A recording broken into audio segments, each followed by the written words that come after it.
திருப்பலியானது கடவுளுக்கு நன்றதலாக Monica Daniel இவரது 36வது பிறந்தநாளின் போது கடவுளுக்கு நன்றதலாக இந்த திருப்பலி ஒப்பு தருகின்றார். பெலினா ராதா இவரின் 55வது பிறந்தநாளின் போது மற்றும் ரூபா இந்த திருப்பலியை கடவுளுக்கு நன்றதலாக ஒப்பு தருகின்றார்கள். மற்றும் மரித்த ஆண்டனி குரூஸ், ஆந்திக் பெஞ்சமின், அன்னமேரி தங்கராஜ், நிர்மலா ராணி இப்ராஹிம், ஜாஸ்பர் பிரான்லி, லூர்து மேரி டி, ஜேசுதாஸ், மார்கரெட் மற்றும் ஆர் ஜோசப் இவர்களுடைய ஆன்மழை பாடுதலுக்காக இந்த திருப்பலியானது ஒப்பு தரப்படுகிறது. இந்த கருத்துக்களோடு இணைந்து உங்கள் அனைவரின் தனிப்பட்ட கருத்துக்களுக்காகவும் இந்த திருப்பலியானது ஒப்பு தரப்படுகிறது. தந்தை மகன் தூயாவியாரின் பெயராலே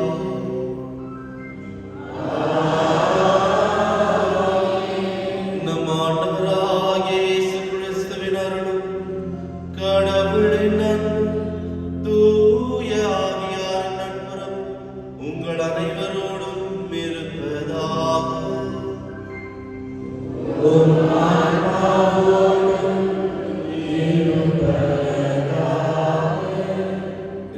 அன்பார்ந்த சகோதர சகோதரிகளே, புது காலத்தின் 3வது ஞாயிறில் இருக்கின்றோம். இன்று 2 காரணங்களுக்காக நாம் மகிழ்ச்சியோடு கொண்டாட வேண்டும். முதல் காரணம் என்னவென்றால், இன்று நமது நாட்டின் குடியரசர் தினம். இந்த நாட்டிற்காக எத்தனையோ நபர்கள் உழைத்து இந்த நாட்டு ஒரு நாடானது ஒரு நல்ல நிலைக்கு வர வேண்டும் என்ற ஒரு நல்ல எண்ணத்தோடு அவர்கள் செயலாற்றினார்கள். அவர்களுக்கு நன்றி செலுத்தி அவர்களை நினைக்கும் ஒரு நாளாக இந்த நாள் இருக்கின்றது. இரண்டாவதாக, நமது தாய் திருவையானது இறைவார்த்தையின் ஞாயிறை கொண்டாடுகின்றது. நமது வாழ்க்கையில் எது முக்கியம் என்று பார்க்கும்போது எல்லா நிகழ்வுகளும் எல்லா செயல்களும் நமது வாழ்க்கையில் வந்து போய்விடும். ஆனால் ஒரே ஒரு நிகழ்வு மற்றும் நமது வாழ்க்கையில் எப்பொழுதும் இருக்கும், அதுதான் ஆண்டவருடைய இறைவார்த்தை. நாம் மகிழ்ச்சியாக இருக்கும்போது, நாம் துக்கமாக இருக்கும்போது, நாம் சோர்வடைந்து இருக்கும்போது நமக்கு இருக்கும் ஒரே ஒரு ஆறுதல் ஆண்டவரின் வார்த்தை. அந்த வார்த்தைக்கு ஏற்ற ஒரு வாழ்க்கையை நாம் வாழ்ந்து கொண்டிருக்கின்றோமா என்று நாம் சிந்தித்து பார்க்க வேண்டும். அன்பாதவர்களை, இன்றைய நற்செய்தியில் நாம் பார்க்கின்றோம், ஆண்டவர் அவரது 3 ஆண்டு செயல்படுவதற்கு எப்படிப்பட்ட வாழ்க்கையை அவர் வாழப் போகிறார் என்று அவர் உலகத்திற்கு தெரிவிக்கின்றார். இந்த இருள் சூழ்ந்த உலகத்திற்கு நான் ஒளியாக இருப்பேன் என்று அவர் வந்து சொல்கின்றார். இந்த காலகட்டத்தில் நாமும் எத்தகைய வாழ்க்கையை வாழ்கின்றோம் என்று நமக்கு முதலில் தெரிந்திருக்க வேண்டும். பிரின்சிபிள்டு லைஃப், எப்படிப்பட்ட ஒரு வாழ்க்கையை, எப்படிப்பட்ட ஒரு குணாதிசயங்களை பெற்றவர்களாக நாம் இருக்கின்றோம் என்று முதலில் நாம் தெரிந்து கொள்ள வேண்டும். அப்படிப்பட்ட வாழ்க்கையை நாம் வாழ்ந்திருக்கின்றோமா என்று சிந்தித்து பார்க்க வேண்டும். அன்பாதவர்களை, நமது வாழ்க்கையை பார்க்கும்போது ஏதோ ஒரு தருணத்தில் நமது கொள்கைகளை விட்டுவிட்டு இந்த உலகத்திற்கு தலைவணங்கியவர்களாக இருக்கின்றோம். அத்தகைய தருணங்களுக்காக கடவுளிடம் மன்னிப்பு கேட்டு இந்த திருப்பலியில் நாம் கலந்து கொள்வோம். எல்லாம் வல்ல இறைவனிடமும்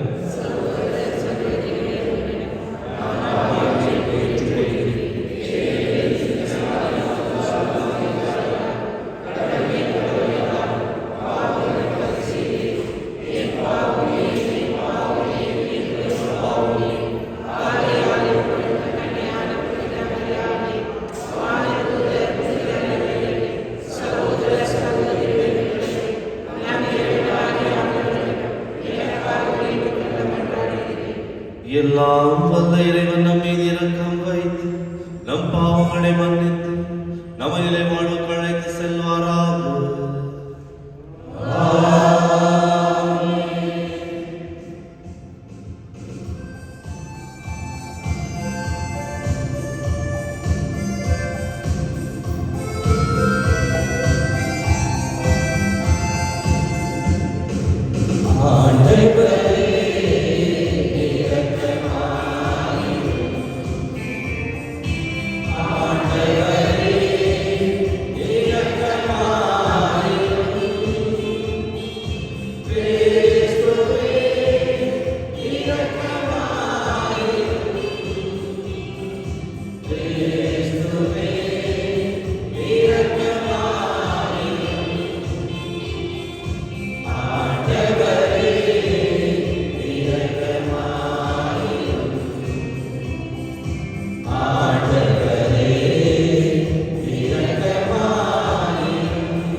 அமைதியும் உண்டாகுங்கள். உன்னதத்தில் இறைவனுக்கு மாட்சிமை உண்டாகுங்கள். உலகில் மனிதருக்கு அமைதியும் உண்டாகுங்கள்.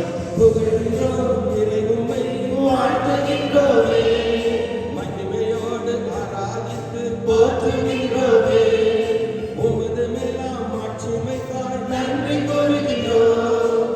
ஆண்டவராம் இயேசுவின் நிகழில் அரசே, ஆற்றல் அணைந்து கொண்டு விலகும் தேவதந்தையே, ஏக மகன ஜனித ஆண்டவர் இயேசு கிறிஸ்துவே, உன்னதத்தில் இறைவனுக்கு மாட்சிமை உண்டாகுங்கள். உலகில் மனிதருக்கு அமைதியும் உண்டாகுங்கள். ஆண்டவராம் இறைவனே, இறை செம்மறியே, தந்தை நின்று ஜெனித்திடும் இறைவனுக்கே, உலகின் பாவம் போக்கிய மீட்பரேசுவே, எம்மிது இறுதி ஜெபத்தை ஏற்று அருள் புரிவீரே, தந்தையின் பலத்தில் வீற்றிருந்த எமையாண்டவரே, அவர் இயேசு கிறிஸ்துவே, தூயவர் ஒருவரே, நீ ஒருவரே ஆண்டவர், நீ ஒருவரே உன்னதர், தூய ஆவியின் தந்தை இறைவனின் ஆட்சியில் உள்ளவரே.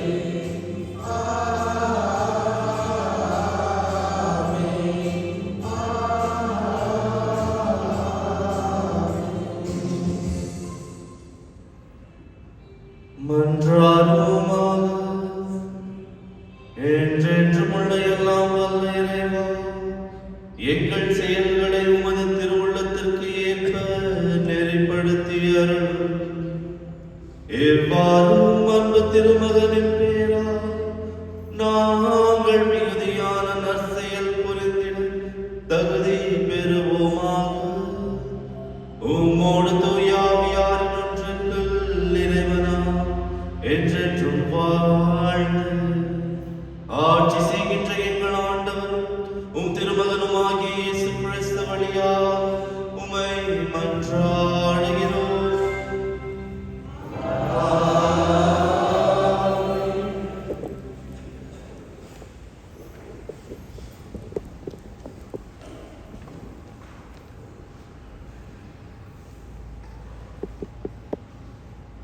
முதல் வாசகம் இறைவாக்கினர் நெகோமியா நூலிலிருந்து வாசகம். அந்நாட்களில் 7ஆம் மாதம் முதல் நாள் குரு எஸ்ரா ஆடவர், பெண்டிரர், புரிந்து கொள்ளும் ஆற்றல் உள்ள சிறுவர் அனைவரும் அடங்கிய சபை முன்னிலையில் திருநூலை கொண்டு வந்தார். தண்ணீர் வாயிலுக்கு முன் இருந்த வளாகத்தில் காலை முதல் நல்பகல் வரை ஆடவரையும் பெண்டிரரையும் புரிந்து கொள்ளும் ஆற்றல் உள்ள சிறுவரையும் பார்த்து அதை உரக்க வாசித்தார். எல்லா மக்களும் திருநூலுக்கு செவி கொடுத்தனர். திருநூல் வல்லுநரான எஸ்ராவை இதற்காக செய்யப்பட்ட மரமேடையின் மேல் நின்று கொண்டிருந்தார். எஸ்ரா மக்களை விட உயரமான இடத்தில் நின்றதால் அவர் திருநூலை திறந்தபோது எல்லா மக்களும் அதை பார்த்தார்கள். திருநூலை திறந்தபோது எல்லா மக்களும் எழுந்து நின்றார்கள். அப்பொழுது எஸ்ரா மாபெரும் கடவுளாகிய ஆண்டவரை வாழ்த்தினார். மக்கள் எல்லாரும் கைகளை உயர்த்தி ஆமேன் ஆமேன் என்று பதில் உரைத்தார்கள். பணிந்து முகக்குப்புற விழுந்து ஆண்டவரை தொழுதார்கள்.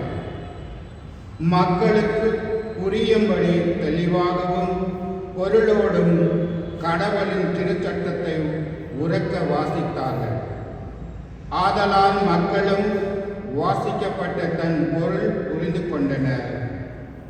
ஆளுநர் நெகேமியாவும் குருவும் திருநூல் வல்லுநருமான எஸ்ராவும் விளக்கம் கூறிய லேவியர்களும் மக்கள் அனைவரையும் நோக்கி, இன்று கடவுளாகிய ஆண்டவரின் புனித நாள், எனவே நீங்கள் அழுது புலம்ப வேண்டாம் என்றனர். ஏனெனில் மக்கள் அனைவரும் திருச்சட்டத்தின் சொற்களை கேட்டதிலிருந்து அழுது கொண்டிருந்தார்கள். அவர் அவர்களை பார்த்து, நீங்கள் போய் கொழுத்தவற்றை உண்டு இனிய திராட்சை ரசத்தை குடியுங்கள். எதுவும் தயார் செய்யாதவருக்கு சிறிது அனுப்பி வையுங்கள். ஏனென்றால் நம் ஆண்டவரின் புனித நாள் இதுவே. எனவே வருந்த வேண்டாம், ஏனெனில் ஆண்டவரின் மகிழ்வே உங்களது வலிமை என்று கூறினார்.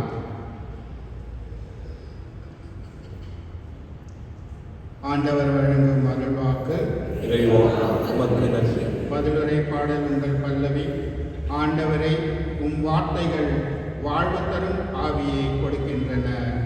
ஆண்டவரே உம் வார்த்தைகள் வாழ்வு தரும் ஆவியை கொடுக்கின்றன. ஆண்டவரின் திருச்சட்டம் நிறைவானது, அது புத்துயிர் அளிக்கின்றது.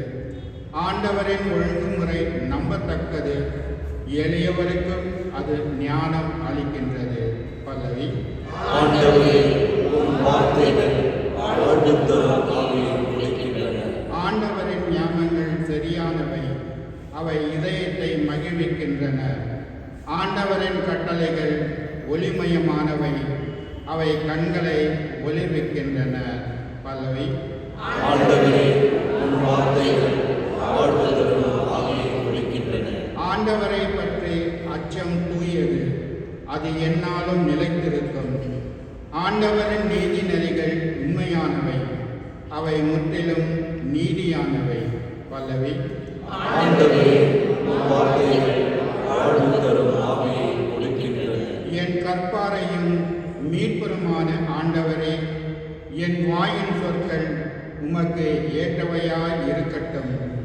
என் உள்ளத்தின் எண்ணங்கள் உமக்கு உகந்தவையாய் இருக்கட்டும். பல்லவி.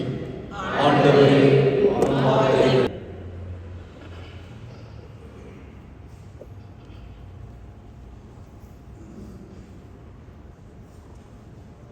கிறிஸ்துவின் உடல், ஒவ்வொருவரும் அதன் தனித்தனி உறுப்புகள்.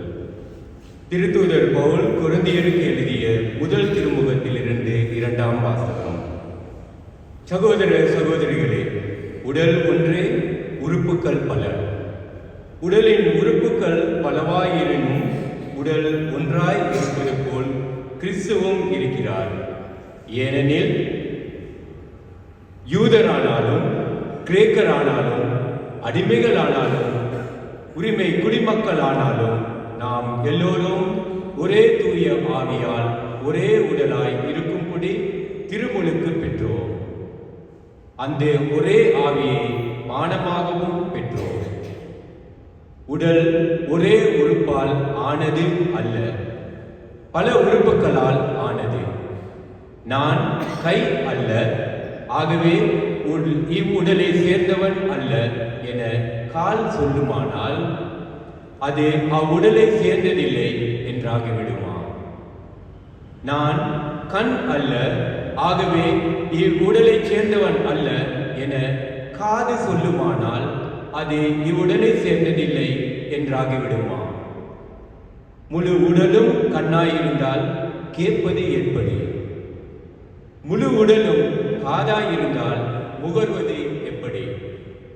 உண்மையில் கடவுள் ஒவ்வொரு உறுப்பையும் தாம் விரும்பியவாறே உடலில் அமைத்தார். அவை யாவும் ஒரே உறுப்பாய் இருந்ததால் உடல் என ஒன்று இருக்குமா? என வேதனை பல உறுப்புகளை உடையதாய் இருந்ததாலும் உடல் ஒன்றே. கண் கையை பார்த்து நீ எனக்கு தேவையில்லை என்றோ, தலை கால்களை பார்த்து நீங்கள் எனக்கு தேவையில்லை என்றோ சொல்ல முடியாது. மாறாக உடலில் மிக வலுவற்றதாய் தோன்றும் உறுப்புகளே மிகவும் தேவையானதாய் இருக்கின்றன. உடலில் மதிப்பு குறைவான உறுப்புகள் என நமக்கு தோன்றுபவற்றிற்கே நாம் மிகுந்த மதிப்பு கொடுக்கின்றோம்.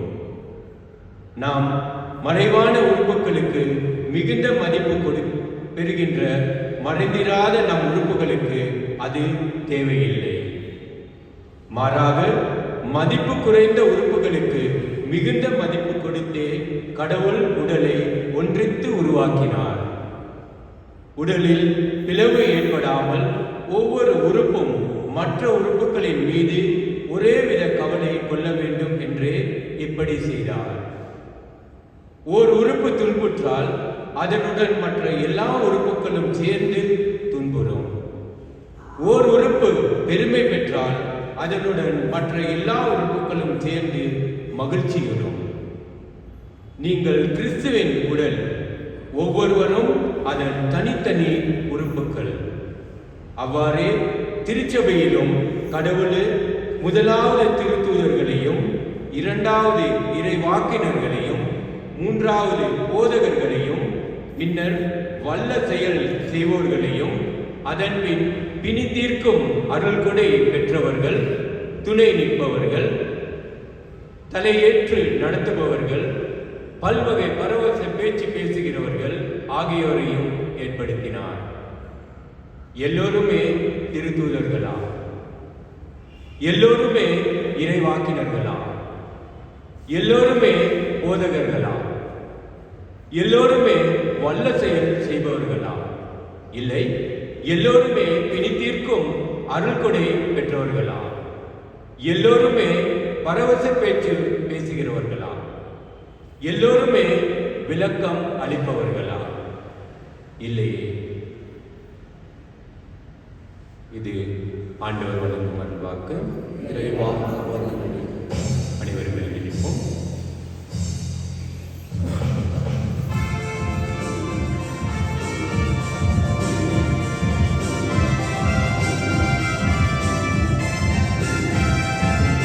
Alleluia, alleluia,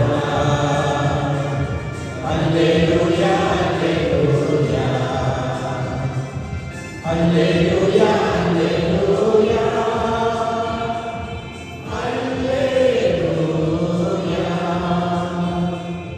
alleluia, alleluia, alleluia, alleluia, alleluia, alleluia. ஏழைகளுக்கு நற்செய்தியை அறிவிக்கவும், சிறைப்பட்டோர் விடுதலை அடையவும் ஆண்டவர் என்னை அனுப்பியுள்ளார். அல்லேலூயா,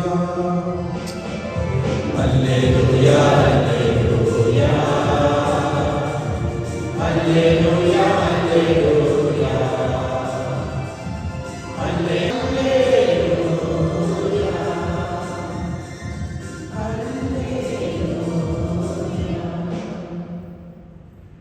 ஆண்டவர் உங்களோடு இருப்பாராக.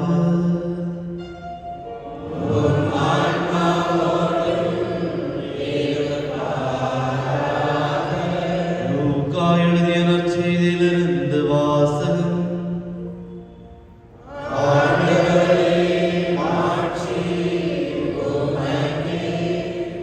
அலகையினால் சோதிக்கப்பட்ட பெண் இயேசு தூய ஆவியின் வல்லமை உடையவராய் கலிலேயாவுக்கு திரும்பி போனார். அவரை பற்றிய செய்தி சுற்றுப்புறம் எங்கும் பரவியது. அவர் அவர்களுடைய தொழுகை கூடங்களில் சென்று கற்பித்து வந்தார். எல்லோரும் அவரை பற்றி பெருமையாக பேசினர். இயேசு தாம் வளர்ந்த ஊரான நசரேத்துக்கு வந்தார். தமது வழக்கத்தின்படி ஓய்வு நாளில் தொழுகை கூடத்திற்கு சென்று வாசிக்க எழுந்தார். இறைவாக்கினர் எசாயாவின் சொல்லேடு அவரிடம் கொடுக்கப்பட்டது. அவர் அதை பிரித்த போது கண்ட பகுதியில் இவ்வாறு எழுதப்பட்டிருந்தது: ஆண்டவருடைய ஆவி என் மேல் உள்ளது, ஏனெனில் அவர் எனக்கு அருள் பொழிவு செய்துள்ளார். ஏழைகளுக்கு நற்செய்தியை அறிவிக்கவும், சிறைப்பட்டோர் விடுதலை அடைவர், பார்வையற்றோர் பார்வை பெறுவர் என முழக்கமிட்டு சொல்லவும் விடுதலை செய்யவும் அவர் அனுப்பியுள்ளார். பின்பு அவர் அந்த ஏட்டை சுற்றி ஏவலரிடம் கொடுத்துவிட்டு அமர்ந்தார். தொழுகை கூடத்தில் இருந்தவர்களின் கண்கள் அவர் மீது இருந்தது.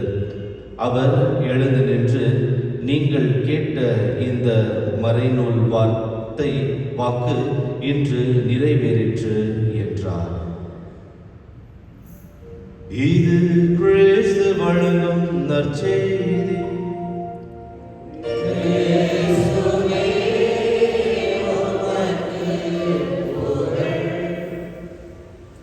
இயேசுவில் அன்பார்ந்த சகோதர சகோதரிகளே, பொது காலத்தின் 3ஆம் ஞாயிறில் இருக்கின்றோம்.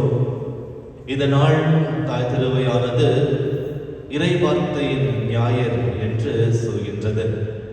ஒரு முறை ஒரு நபர் ஆலயத்தில் இருக்கும்போது எனக்கு ஃபோன் கால் செய்து கொண்டே இருந்தார். கோயிலுக்கு வரும்போது இந்த சர்ச் மாசல வைக்கும்போது ஃபோன் எடுக்கிறதில்ல. ஸோ ஏறக்குறைய ஒரு 15 இல்லை 20 ஃபோன் கால், எந்த காரணம் என்று தெரியவில்லை. ஆனால் அந்த திருப்பலி முடியும் அந்த வேளையில் அவர் ஆலயத்திற்கு வந்து, பார்த்தா நான் ஃபோன் பண்ணால் நீங்கள் எடுக்கவே மாட்டேங்கிறீங்க, ஏன் எடுக்க மாட்டேங்கிறீங்க? அப்பொழுது நான் சொன்னேன், மாஸ் வச்சு இருக்கும்போது ஃபோன் எடுத்தால் ஆண்டவருக்கு தான் கௌரவம் தராத மாதிரி இருக்கும். அதனால் எது முக்கியமோ அதை தான் நான் செய்ய வேண்டும் என்று அவரை சொல்லி அனுப்பினேன். அதன் பிறகு எனது ஆன்ம இயக்குனரிடம் பேசிக்கொண்டிருக்கும் போது அவர் என்னிடம் சொன்னார், நமக்கு முக்கியமானவர்களுக்கு நாம் நேரம் ஒதுக்க வேண்டும், நமக்கு முக்கியமானவர்களுக்கு நாம் நேரம் ஒதுக்க வேண்டும். இதை பற்றி சிந்தித்துக் கொண்டிருக்கும் போது அந்த நபரிடம் வந்து கேட்ட போது அவர் நினைத்திருக்கின்றார், அவரது வாழ்க்கையில் நான் முக்கியமானவன், அதனால் நான் அவரது கரையை ஏற்றுக்கொள்ள வேண்டும். அவர் கரை பண்ண போது நான் அதை எடுத்து பேசியிருக்க வேண்டும் என்று அவர் நினைத்திருந்தார். அதே போல்தானே அன்பார்ந்தவர்களே, ஆண்டவரும் நினைத்திருப்பார், எனது மகன் எனது மகள் எனது வாழ்க்கையில் முக்கியமானவர். நான் பேசிய போது இவர்கள் ஏன் எனக்கு செவி சாய்ப்பதில்லை என்ற ஒரு எண்ணமானது கடவுளுக்கு கூட வருகின்றது அல்லவா? இந்த தருணத்தில் நாம் இதை புரிந்து கொள்ளாமல் நமது வாழ்க்கையை நாம் வாழ்ந்து கொண்டே வருகின்றோம்.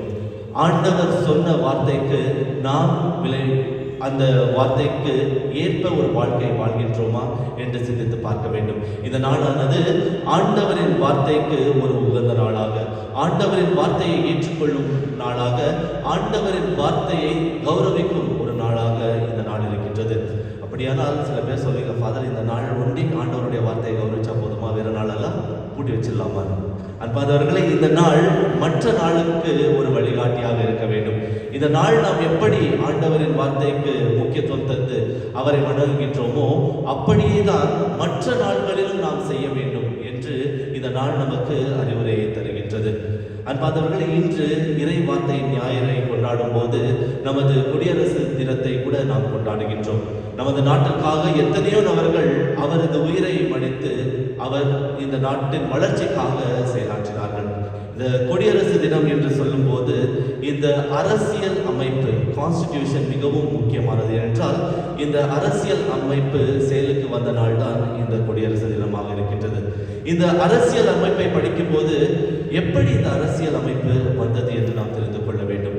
எத்தனையோ நாடுகளில் இந்த அமைப்பு இருந்த போது எல்லா நாடுகளிலும் முக்கியமான ஒரு பகுதியை எடுத்து ஒரு நல்ல அமைப்பை நமது முன்னோர்கள் இந்த அமைப்பை நமது நாட்டிற்கு இந்த அமைப்பை தந்திருக்கின்றார்கள்.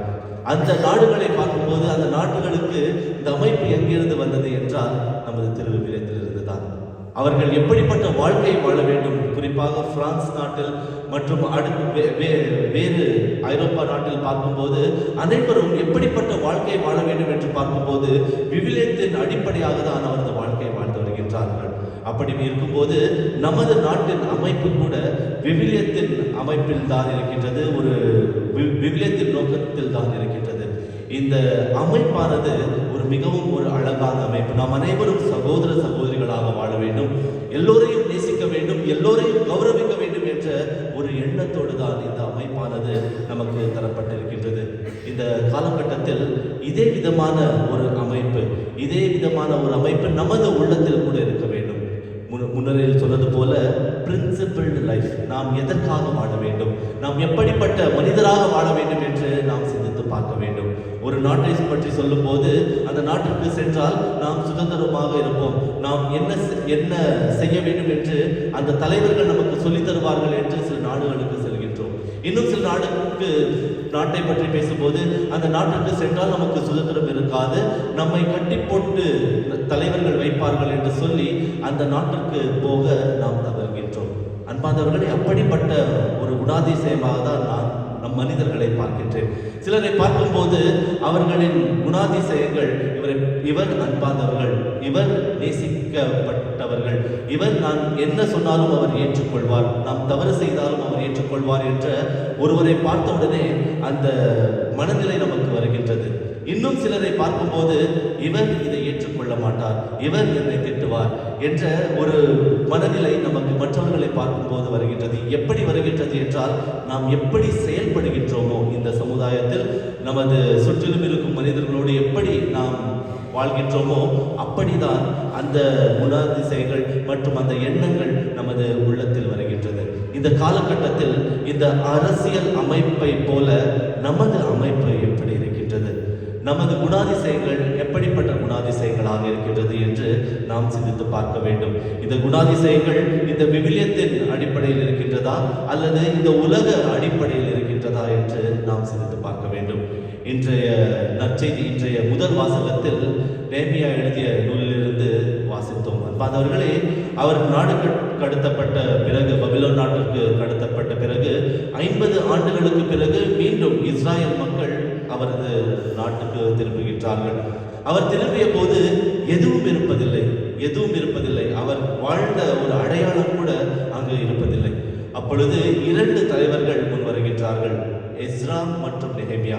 இவர்கள் இருவருக்கும் ஒரு பெரிய ஒரு கடமை இருந்தது. முதலில் ஒரு செவரை கட்ட வேண்டும். இப்போல்லாம் நீங்க சைட் வாங்கிட்டா ஃபர்ஸ்ட் என்ன செய்வீங்க? ஃபர்ஸ்ட் சைட் வாங்கினா ஃபர்ஸ்ட் காம்பவுண்ட் போடுவீங்க. இது எங்கள் சொத்து, யாரும் இதை ஆக்கிரமிக்க கூடாது என்று சொல்லி ஒரு செவரை கட்டுவீர்கள். அதே போல்தான் இஸ்ராயல் மக்கள் முதலில் நாம் செவரை கட்ட வேண்டும் என்று சொல்லி அவர் முன் வருகின்றார்கள். இரண்டாவதாக அவர்கள் செய்த ஒரு செயல் என்னவென்றால், ஒரு பாபிலோன் நாட்டிற்கு 50 ஆண்டுகள் இருந்ததால் அவர்கள் விசுவாசமானது ஒரு பலமான விசுவாசம் இல்லாத போல் இருந்தது. அதனால் எஸ்ரா, இன்றைய வாசகத்தில் நாம் வாசிக்கின்றோம், ஆண்டவரின் வார்த்தையை, ஆண்டவரின் கட்டளையை அவர் மக்களுக்கு சொல்கின்றார். மக்கள் என்ன செய்கின்றார்? தூங்குறாங்களா மக்கள்? காலையிலிருந்து மதியம் வரை தொடர்ந்து ஆண்டவரின் கட்டளையை அவர் தருகின்றார். ஆண்டவரின் கட்டளையை அவர் சரியாக கேட்டுக்கொள்கின்றார்கள். யாரும் உறங்குவதில்லை, யாரும் வெளியே செல்வதில்லை, மாறாக ஆண்டவரின் கட்டளையை முழு மனதோடு அவர்கள் ஏற்றுக்கொள்கின்றார்கள். என்றால் அவர்கள் உள்ளத்தில் ஆண்டவர் எனக்கு முக்கியமானவர், அவர் என்ன சொல்கின்றார் என்று நான் ஏற்றுக்கொள்ள வேண்டும் என்ற ஒரு எண்ணமானது அவர்கள் இருக்கின்றது. அன்பாதவர்களே, ஒரு விவிலிய எழுத்தாளர் சொல்கின்றார், இந்த செவரு கட்டுதல் என்று சொல்லும்போது வெறும் வெளிப்படையாக இஸ்ராயல் மக்கள் அந்த செவரை கட்டுவதில்லை, மாறாக ஆன்மீகமாக கூட ஒரு செவரை கட்டுகின்றார். அவரது இதயத்தில் ஒரு செவரை கட்டுகின்றார். காரணம் என்னவென்றால், பாபிலோன் நாட்டுக்கு சென்ற போது அனைத்தையும் ஏற்றுக்கொண்டவர்களாக அவர் இருக்கின்றார்கள். ஒரு தூய்மையான உள்ளத்தோடு அவர்கள் வாழ்வதில்லை. அங்கிருந்த எல்லா கடவுள்களுக்கும் அவர் தலைவணங்கியவர்களாக அவர்கள் இருக்கின்றார்கள். இந்த காலகட்டத்தில் மீண்டும் இஸ்ராயல் நாட்டிற்கு வந்த போது அவர்கள் ஒரு செவரை கட்டுகின்றார்கள். எனது உள்ளத்தில் கடவுள் மட்டும்தான் இருக்க வேண்டும், எந்த அந்நிய கடவுளும் எந்த தீமையும் நான் எனது உள்ளத்தில் ஏற்றுக்கொள்ள மாட்டேன் என்று சொல்லி அவர் செவரை கட்டுகின்றார்கள். அதன் பிறகுதான் இந்த ஆண்டவரின் கட்டளையை முழு மனதோடு அவர் ஏற்றுக்கொள்கின்றார்கள்.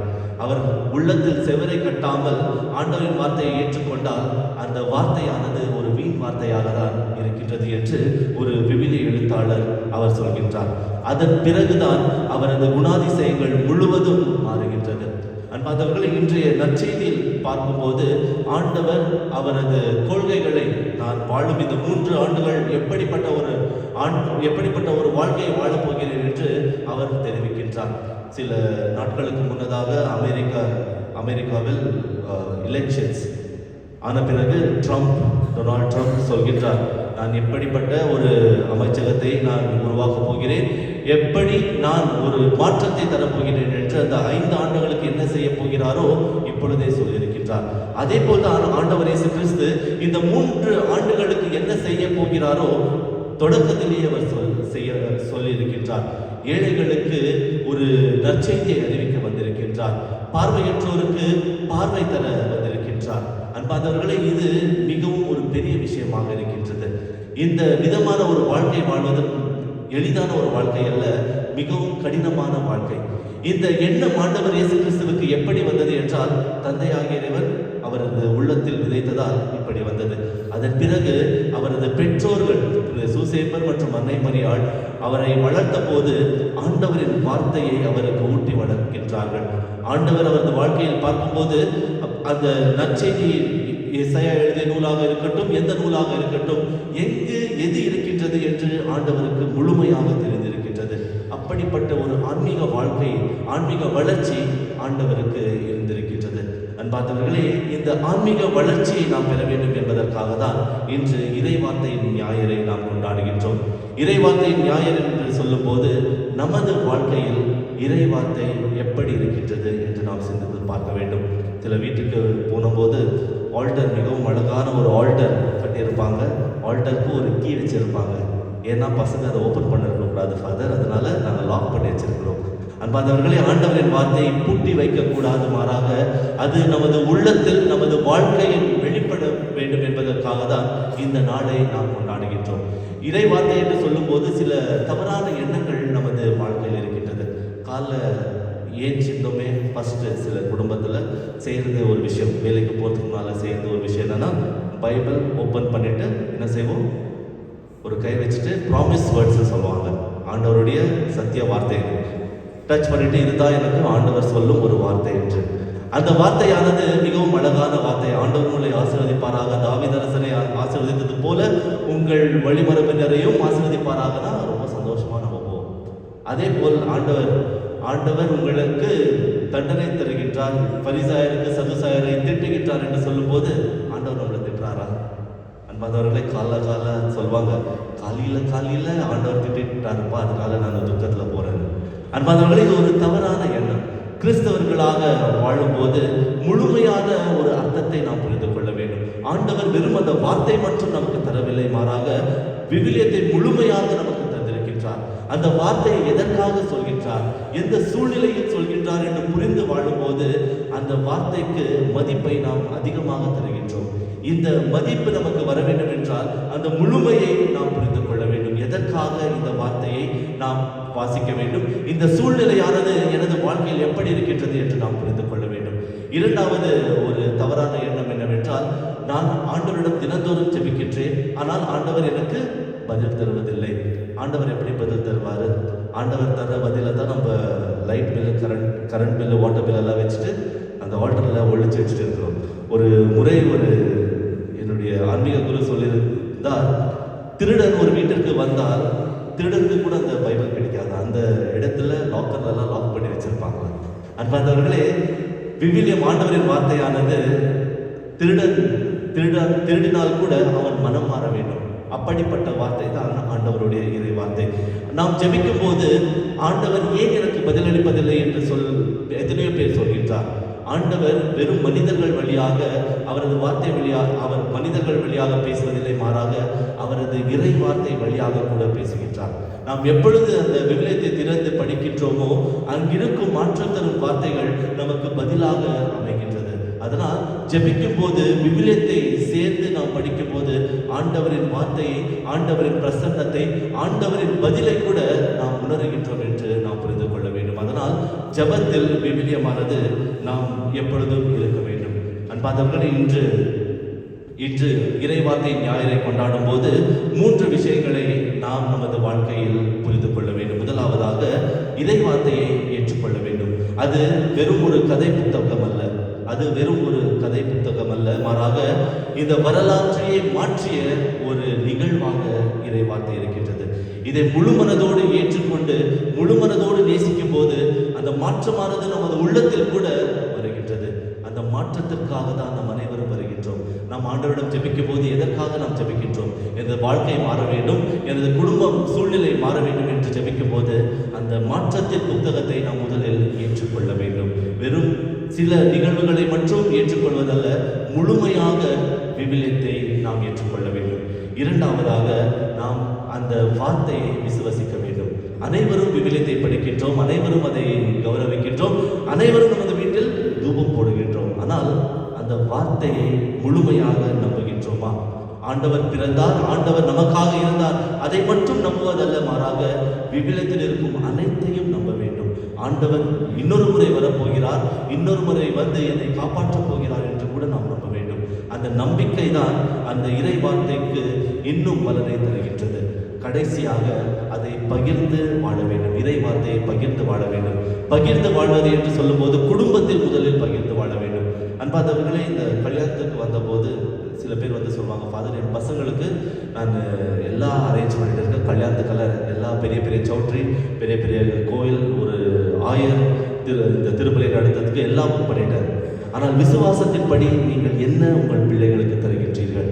நான் குருமடத்தில் இருக்கும்போது குடும்ப பைபிள் என்று ஒரு நிகழ்வு இருந்தது. அதாவது இந்த திருமணம் ஆகும்போது அப்பா அம்மா அவங்கக்கிட்ட இருக்கிற அந்த ஃபேமிலி பைபிளை அந்த பசங்களுக்கு கிட்ட கொடுப்பாங்க. காரணம் என்னவென்றால், நான் துக்கத்தில் இருக்கும்போது, மகிழ்ச்சியில் இருக்கும்போது இந்த விவிலியம் எனக்கு ஆறுதல் தரும் ஒரு வார்த்தையை தந்தது. அதே போல் இந்த விவிலியம் நீ வாழ்க்கையை தொடரும் போது உனக்கும் ஒரு ஆறுதலை, ஒரு மகிழ்ச்சியை தர வேண்டும் என்று எண்ணி அந்த விவிலியத்தை தருவார்கள். அந்த விவிலியமானது அங்கே நின்று விடுவதில்லை, மாறாக அது தலைமுறை முறையாக அது போய்கொண்டே இருக்கின்றது. குடும்ப பைபிள் நமது குடும்பங்களில் இங்கே இருக்கும் அனைவரும் இருக்கின்றோம். எவ்வளவு பேர்கிட்ட குடும்ப பைபிள் இருக்கு? நம்ம தாத்தா பாட்டி யூஸ் பண்ண பைபிள், அவங்க படித்த பைபிள். அன்பாதவர்களே, இந்த விதமான ஒரு கலாச்சாரத்தை நாம் ஏற்றுக்கொள்ள வேண்டும். இன்று உங்கள் வீடுகளில் இருக்கும் அந்த விவிலியத்தை, அந்த முதல் பகுதியை எடுத்து உங்கள் பெயர்களை எழுதுங்கள். அந்த பெயரை எழுதி நீங்கள் நன்றாக படித்து அதை கவனமாக உங்கள் பிள்ளைகளுக்கு கற்றுத்தந்து அந்த விவிலியத்தை உங்கள் பிள்ளைகளுக்கு பரிசாக கொடுங்கள். இதுதான் நீங்கள் தரும் விலை உயர்ந்த ஒரு பரிசாக இருக்கின்றது. ஆண்டவரின் வார்த்தை பூட்டி வைக்கும் ஒரு வார்த்தை அல்ல, அனைவருக்கும் வாழ்வு தரும் ஒரு வார்த்தையாக இருக்கின்றது. மாற்றத்தின் ஒரு வார்த்தையாக இருக்கின்றது. இந்த வார்த்தையை நாம் நேசித்து ஒரு உண்மையான கிறிஸ்தவர்களாக வாழ நாம் அனைவரும் தயாராகுவோம். ஆமென்.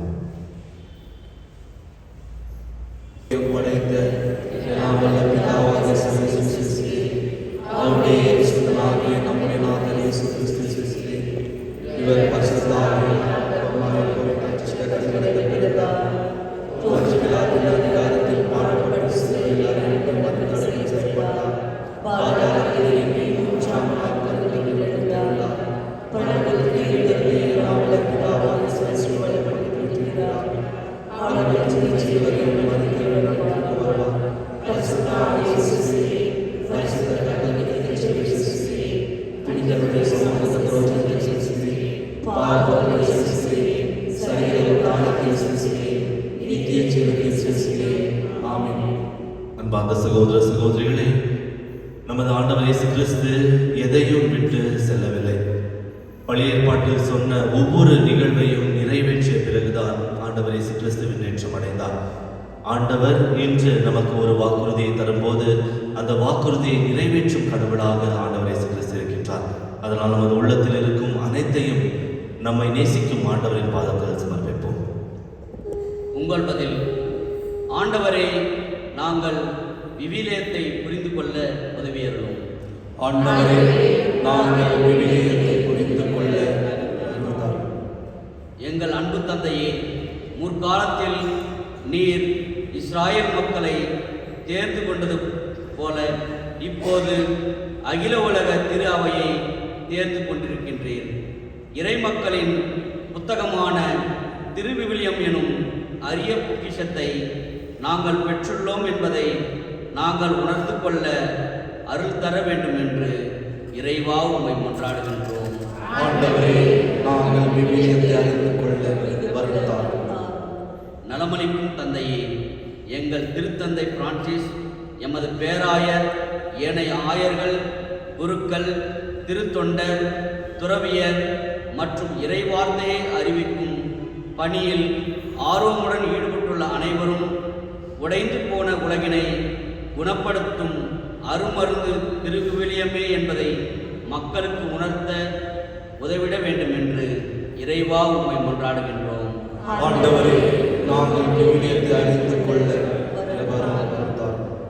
எங்கள் தெய்வீக தந்தையே, தேசிய, பிராந்திய, மறைமாவட்ட திருவிவிலிய ஆணையங்கள் தங்களிடம் ஒப்படைக்கப்பட்டுள்ள பொறுப்பை சரிவர உணர்ந்தவர்களாக திருவிவிலியம் எனும் அரிய பொக்கிஷத்தை மக்களுக்கு உணர்த்தும் பணியில் அயராது உழைத்திட வேண்டும் என்று இறைவா உம்மை மன்றாடுகின்றோம். ஆண்டவரே, நாங்கள் விவிலியத்தை அறிந்து கொள்ள எங்களுக்கு வரத்தாரும். எங்களின் நிறைவான இறைவா, இங்கு கூடி வந்திருக்கும் அனைவருக்காகவும் வேண்டுகின்றோம். நாங்கள் திருவிவிலியம் எனும் அரிய பொக்கிஷத்தை அறிந்து கொள்ளவும் அதை வாசித்து மனதில் இருத்தி தியானித்து எங்கள் அன்றாட வாழ்வில் தவறாமல் கடைபிடித்து வாழவும் வரம் தர வேண்டும் என்று இறைவா உம்மை மன்றாடுகின்றோம். ஆண்டவரே, நாங்கள் விவிலியத்தை அறிந்து கொள்ள வரத்தாரும். நமது தனிப்பட்ட கருத்துக்களுக்காக மௌனமாக மன்றாடுவோம். அன்பு தந்தை இறைவா, எங்கள் உள்ளத்தின் தேவைகளை அறிந்திருக்கின்றேன். நாங்கள் உம்மை நேசிப்பதால், நீங்கள் எங்களை ஏற்றுக்கொண்டதால், எங்கள் தேவைகளை ஏற்றுக்கொண்டு எங்களுக்கு தேவையான எல்லாவற்றையும் உமது ஆசியை பொழிந்து எங்களை வழிநடத்த வேண்டும் என எங்கள் ஆண்டவர் இயேசு கிறிஸ்து வழியாக உம்மை மன்றாடுகிறோம். ஆமென்.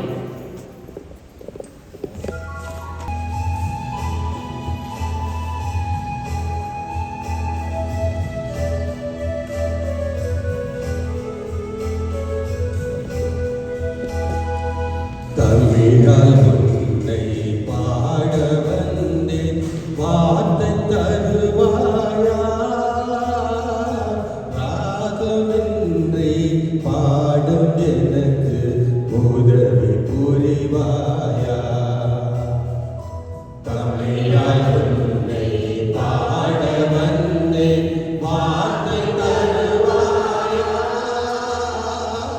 ராகமின்றி பாடும் எனக்கு உதவி புரிவாயா? தமிழால் உன்னை பாட வந்தேன். சிரிக்க தெரிந்தும் சிரிக்க தயங்கும் இதயம் பல உண்டு. சிரிக்க தெரிந்தும் சிரிக்க தயங்கும் இதயம் பல உண்டு. சிறிய நமக்காய் சிரிக்கும் அன்பன் இயேசு இங்குண்டு. சிறிய நமக்காய் சிரிக்கும் அன்பன் இயேசு இங்குண்டு. தமிழால் உன்னை பாட வந்தேன். சகோதர சகோதரிகளே, என்னுடைய முழுதுமான இப்பலி எல்லாம் வல்ல தந்தையாக இறைவனுக்கு ஏற்றதாகும்படி மன்றாடுங்கள்.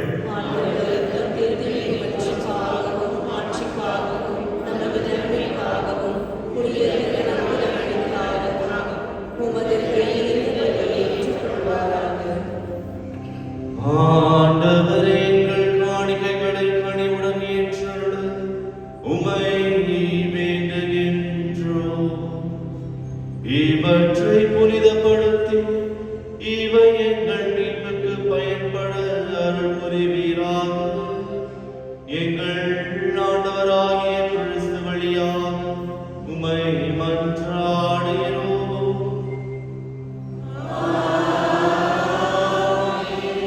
ஆண்டவர் உங்களோடு இருப்பாராக.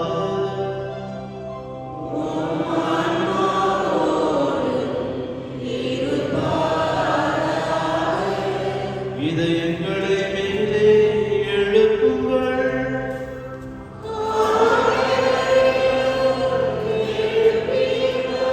நம் இறைவனாகிய ஆண்டவருக்கு நன்றி கூறுவோம்.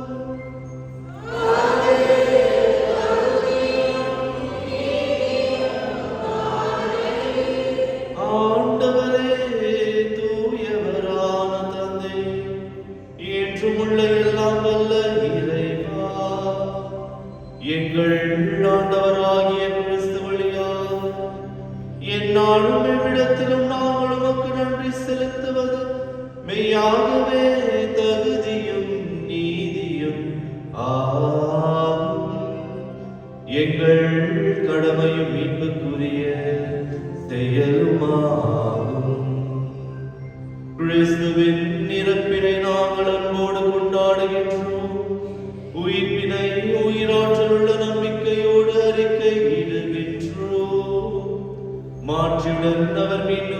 வருவார் என உறுதியோடு எதிர்நோக்குகின்றோம். ஆகவே புனிதர்வான தூதர் அனைவரோடும் சேர்ந்து நாங்கள் உம்மை புகழ்ந்தேற்று முடிவின்றி பாடுவதாவது.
ஆண்டவரே, நீர் மெய்யாகவே தூயவர், தூய்மை அனைத்துக்கும் ஊற்று.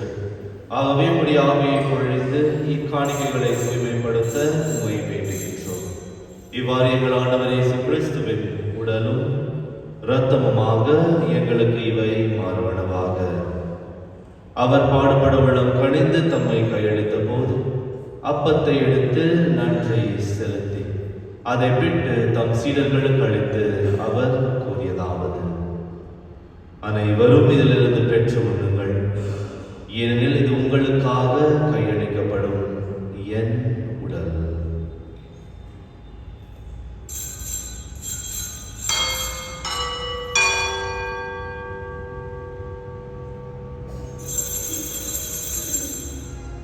அவ்வண்ணமே இரவு விருந்தை அருந்திய பின் கிண்ணத்தையும் எடுத்து மீண்டும் உமக்கு நன்றி கூறி தம் சீடர்களுக்கு அளித்து அவர் கூறியதாவது: அனைவரும் இதிலிருந்து பெற்று பருகுங்கள், ஏனெனில் இது புதிய நிலையான உடன்படிக்கைக்குரிய என் இரத்தத்தின் கிண்ணம். இது பாவ மன்னிப்புக்கென்று உங்களுக்காகவும் பலருக்காகவும் சிந்தப்படும். இதை என் நினைவாக செய்யுங்கள்.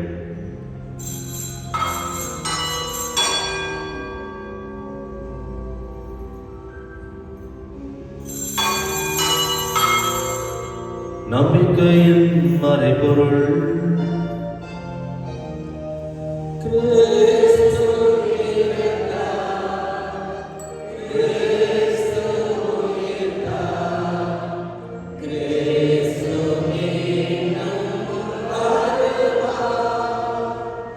ஆகவே ஆண்டவரே, நாங்கள் கிறிஸ்துவின் இறப்பினையும் உயிர்ப்பினையும் நினைவு கூர்ந்து வாழ்வு தரும் அப்பத்தையும் மீட்பளிக்கும் கிண்ணத்தையும் உமக்கு ஒப்பு தருகின்றோம்.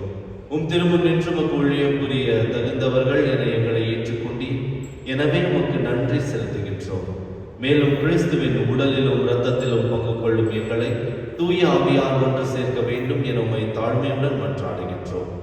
ஆண்டவரே, உலகெங்கும் பரவியிருக்கும் உமது திரு அவையை நினைவு கூர்ந்தருளும். எங்கள் திருத்தந்தை பிரான்சிஸ், எங்கள் ஆயர் பீட்டர் மச்சாதும், சூசைநாதன் மற்றும் சதீஷ் எங்கள் துணை ஆயர்கள், எல்லா திருநிலையினர் ஆகிய அனைவரோடும் உமது திரு அவை அன்பில் நிறைவு பெற செய்தருளும். மேலும் உயிர்த்தெழும் எதிர்நோக்குடன் துயில் கொள்ளும் எங்கள் சகோதர சகோதரிகளையும் இறந்தோர் அனைவரையும் இரக்கத்துடன் நினைவு கூர்ந்து உமது திருமுக ஒளியினுள் ஏற்றருளும். எங்கள் அனைவர் மீதும் இரக்கமாயிரும். கடவுளின் கன்னை தாயான புனித மரியா, அவருடைய கணவரான புனித யோசேப்பு, புனித திருத்தூதர்கள், இவ்வுலகில் உமக்கு உகந்தவராய் இறந்தோராகிய புனிதர் அனைவரோடும் நாங்கள் நிலை வாழ்வில் பங்கு கொள்ளும் தகுதி பெற்று உம் திருமகன் இயேசு கிறிஸ்து வழியாக உம்மை புகழ்ந்தேற்று வரமருள உம்மை மன்றாடுகின்றோம்.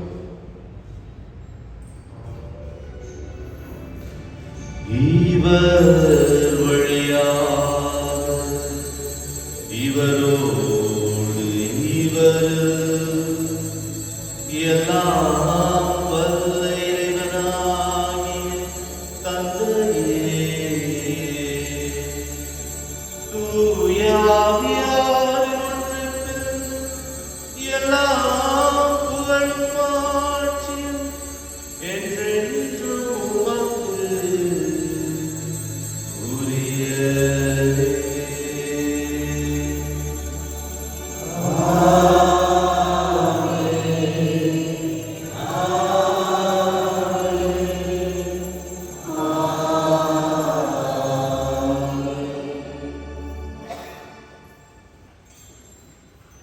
மீட்பரின் கட்டளையால் கற்பிக்கப்பட்டு இறைப்படிப்பினால் பயிற்சி பெற்ற நாம் துணிந்து சொல்லுவோம்.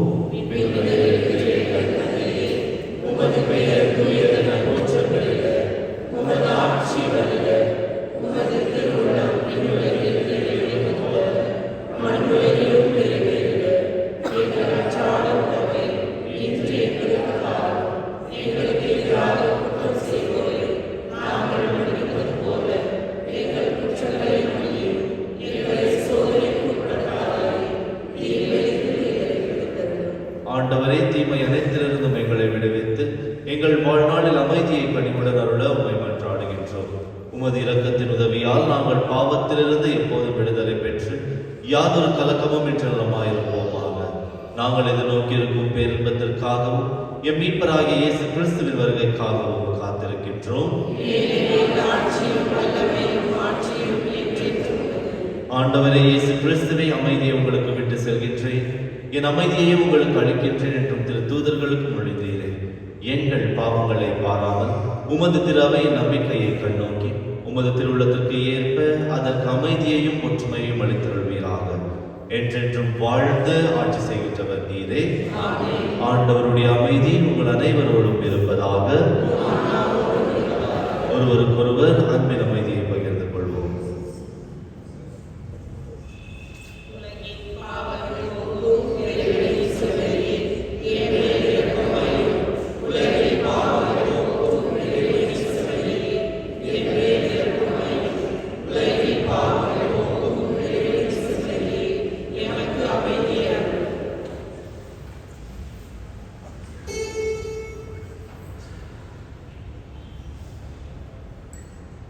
அன்பானவர்களே, இதோ இறைவனின் செம்மறி நமக்காக பிறந்து வாழ்வு தரும் வார்த்தை நமக்காக தந்து நம்மை வழிநடத்தும் உண்மையான கடவுளின் மகன். செம்மறியிலிருந்து கலைக்கப் பெற்ற நம் அனைவரும் பேறு பெற்றோர்.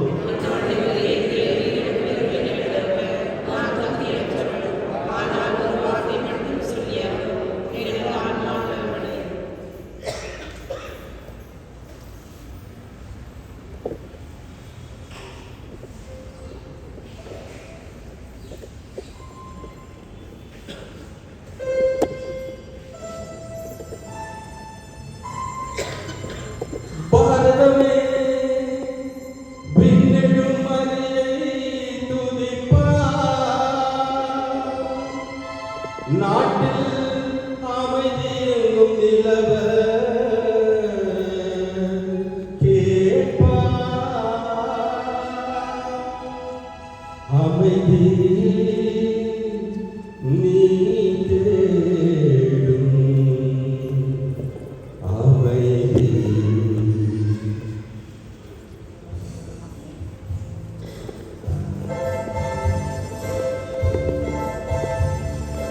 பாரதமே வெண்மறியை துதிப்பார். நாட்டில் அமைதி நிலவ கேட்பார். பாரதமே வெண்மறியை துதிப்பார். நாட்டில் அமைதி நிலவ கேட்பார். அமைதி நீ தேடும் அமைதி. அமைதி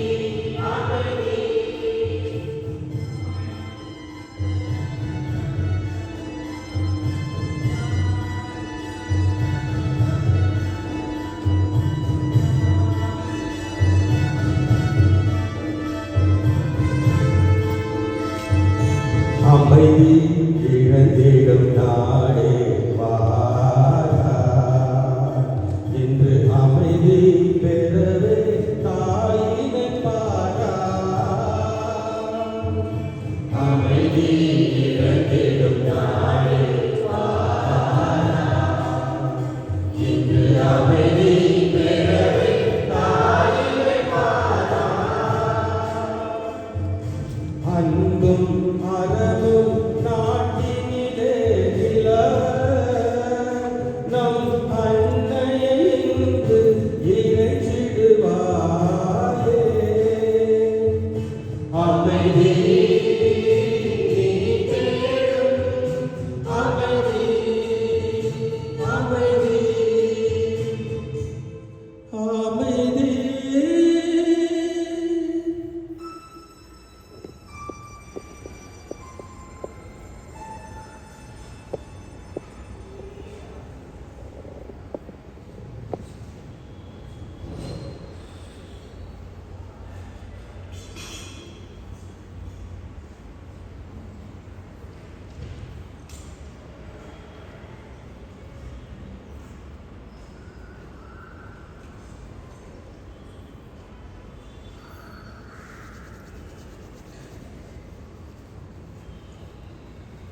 மன்றாடுவோமாக.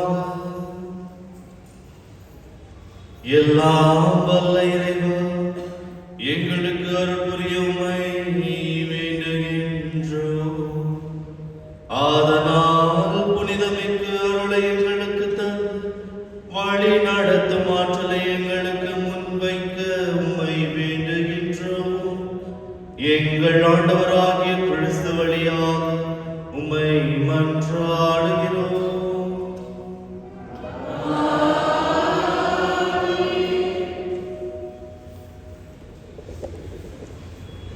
அறிவிப்புகள். இன்று பொது காலத்தின் 3ஆம் ஞாயிறு. இன்று நாம் நமது பங்கில் இறைவார்த்தை ஞாயிறை கூட கொண்டாடுகின்றோம். இந்த வாரம் 28ஆம் தேதி புனித தாமஸ் அக்வைனஸ் இவரது நினைவை கொண்டாடுகின்றோம். 31ஆம் தேதி புனித டான் பாஸ்கோ இவரின் நினைவை கொண்டாடுகின்றோம். சனிக்கிழமை பிப்ரவரி 1ஆம் தேதி மாதத்தின் முதல் சனிக்கிழமை மாலை 6 மணி திருப்பலி முடிந்த பிறகு நாம் ஜெபமாலை சுற்று பிரகாரமானது நமது ஆலயத்தில் நிறைவேற்றுவோம். அடுத்த ஞாயிற்றுக்கிழமை ஆண்டவரை ஆலயத்தில் காணிக்கையாக அர்ப்பணித்த அந்த நாளை நாம் கொண்டாடுகின்றோம். அன்று நமது ஆலயத்தில் யூபிலி ஆண்டின் துவக்கத்தை கூட நாம் துவங்க இருக்கின்றோம். ஏற்கனவே நமது மறை மாவட்டத்தில் சென்ற ஆண்டு 28ஆம் தேதி துவங்கி இருக்கின்றார்கள். நமது பங்கில் இந்த யூபிலி ஆண்டை அடுத்த ஞாயிற்றுக்கிழமை துவங்க இருக்கின்றோம். CCBI மாநாடானது புவனேஸ்வரில் எல்லா ஆயர்களுக்கான ஒரு குழுவானது புவனேஸ்வரில் ஜனவரி 27ஆம் தேதியிலிருந்து பிப்ரவரி 7ஆம் தேதி வரை நடைபெறுகின்றது. எல்லா ஆயர்களும், இந்திய நாட்டின் எல்லா ஆயர்களும் இந்த குழுவில் பங்கு கொள்வார்கள். நீங்கள் அனைவரும் இந்த குழு வெற்றிகரமாக இருக்க வேண்டும் என ஜெபிக்க வேண்டும் என கேட்டுக்கொள்கின்றோம். அன்பாதவர்களே, இனி வரும் நாட்களில் நமது பங்கின் பிள்ளைகளுக்கு மறைக்கல்வி இருக்காது. நீங்கள் இந்த ஸ்கூல் எக்ஸாம்ஸ் அதற்காக உங்கள் பிள்ளைகளை தயார் செய்து கொள்ள வேண்டும் என கேட்டுக்கொள்கின்றேன். மீண்டும் சொல்கின்றேன், மறைக்கல்வி நமது பங்கில் இனி வரும் நாட்களில் இருக்காது. மீண்டும் ஜூன் மாதம் அல்லது ஜூலை மாதம், இல்லை என்றால் விசேஷமாக ஏதாவது ஒரு மறைக்கல்வி இருந்தால் நான் இந்த அறிவிப்பின் வழியாக உங்களுக்கு சொல்கின்றேன். சென்ற வாரத்தின் காணிக்கை தொகை 36,830 ரூபாய்கள். உங்கள் தாராள மனதிற்கு நன்றி. அன்பாதவர்களே, சென்ற வாரம் சொன்னது போல வெளியே விவிலிய இந்த இறைவார்த்தை ஞாயிறு முன்னிட்டு வெளியே சில சார்ட் பேப்பர்ஸ் வைத்திருக்கின்றோம். விவிலியத்தை அறிந்து கொள்ள, விவிலியத்தில் இருக்கும் அந்த நிகழ்வுகளை தெரிந்து கொள்ள. அதனால் நீங்கள் அனைவரும் இதில் பங்கு கொள்ள வேண்டும் என கேட்டுக்கொள்கின்றேன். வெளியே போய் பாருங்கள், என்னென்ன சார்ட் போட்டிருக்கிறாங்க, எப்படி செய்திருக்கிறாங்க, எவ்வளோ புக்ஸ் இருக்குது, விவிலியத்தில் எவ்வளோ புக்ஸ் இருக்குது. இதெல்லாம் நமக்கு ஒரு அடிப்படை, ஒரு அறிவு, பேசிக் நாலேஜ். நமது விவிலியத்தை பற்றி நமக்கு தெரிய வேண்டும், வெளியவங்களுக்கு இல்லை, நம்மளுக்கு தெரியணும். அதனால் நீங்கள் அனைவரும் இதை படித்து புரிந்து கொள்ள வேண்டும் என கேட்டுக்கொள்கின்றேன். மற்றும் அருட்சகோதரர்கள் வெளியே நின்று கொண்டிருப்பார்கள். சில பேர் எல்லாம் தெரியும் ஃபாதர்னு சொல்வீங்க இல்லையா, அவங்களுக்கு ஒரு 2 காம்படிஷன்ஸ் வச்சிருக்கோம். முதல் காம்படிஷன் குவிஸ் காம்படிஷன், அதாவது எல்லாம் தெரிந்தவர்கள் அவர் அந்த அருட்சகோதரர்களிடம் செல்லலாம். அவர்கள் உங்களிடம் 3 கேள்விகளை கேட்பார்கள். அந்த 3 கேள்விகளுக்கும் நீங்கள் சரியாக பதிலளித்தால் அவர் சிறிய ஒரு பரிசை உங்களுக்கு தருவார்கள். அதன் பிறகு கெஸ் அண்ட் வின், அவர்கள் மொபைல் போன்ஸில் ஒரு படத்தை காட்டுவார்கள், ஆண்டவர்களுடைய வாழ்க்கை நிகழ்வுகள் அல்லது விவிலியத்தில் இருக்கும் நிகழ்வுகள். அந்த படத்தை பார்த்து இது என்ன நிகழ்வு என்று நீங்கள் சொல்ல வேண்டும். 5 படத்தை காட்டுவார்கள். அந்த 5 படமும் நீங்கள் சரியாக பதிலளித்தால் மீண்டும் உங்களுக்கு ஒரு பரிசை தருவார்கள். இது காம்படிஷன் இல்லை அன்பாதவர்களே, உங்களுடைய விவிலிய ஞானம், விவிலிய அறிவு எவ்வளவு இருக்கின்றது என்று நீங்கள் புரிந்து கொள்ள. எனக்கு தெரிஞ்ச ஒன்றும் பயனில்லை. அதனால் நீங்கள் புரிந்து கொள்ள இந்த போட்டியானது வைக்கப்பட்டிருக்கின்றது. அதனால் நீங்கள் அனைவரும் இதில் கலந்து கொள்ள வேண்டும் என கேட்டுக்கொள்கின்றேன். கடைசி ஆசிற்காக எழுதுகிறேன்.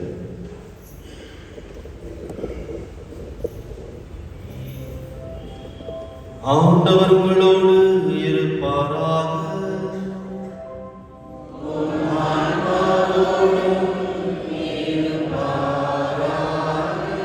எல்லாம் வல்ல இறைவன் தந்தை மகன் தூய ஆவியார் உங்களுக்கு